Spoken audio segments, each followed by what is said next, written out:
Πώς παράγεται η ξηρά τροφή Belcanto, με απλά λόγια. Η νέα παγκοσμίως μοναδική θερμική επεξεργασία της Belcanto, Thermal Mix.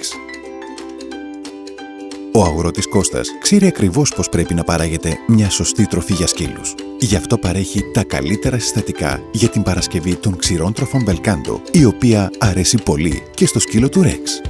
Είτε είναι φρέσκο κρέας ή τραγανά λαχανικά, όλα αναδεύονται μαζί σε έναν αναμεικτήρα. Στη συνέχεια, ο σεφ της Belcanto δημιουργεί τις κατάλληλες συνταγές για κάθε μοντέλο ξηράς τροφής.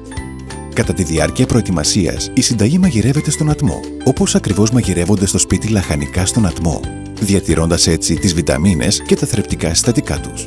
Στη συνέχεια, η συνταγή μορφοποιείται σε κροκέτες διαφόρων μεγεθών ανάλογα με το μέγεθος του σκύλου.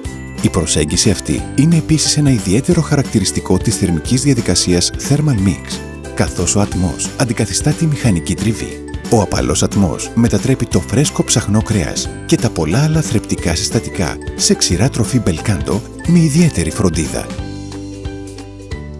Για να βελτιωθεί η διάρκεια ζωής του προϊόντος χωρίς τη χρήση συντηρητικών, οι κροκέτες Belcanto αποξηραίνονται 2 φορές. Για έξτρα και ιδιαίτερη γεύση, η συνταγή εμπλουτίζεται με υψηλής ποιότητας έλαια. Τέλος, το προϊόν ελέγχεται, συσκευάζεται και είναι έτοιμο και ολόφρεσκο για τον Rex. Τα καλύτερα συστατικά, απαλά επεξεργασμένα. Αυτή είναι η νέα παγκοσμίως μοναδική θερμική επεξεργασία της Belcanto, Thermal Mix.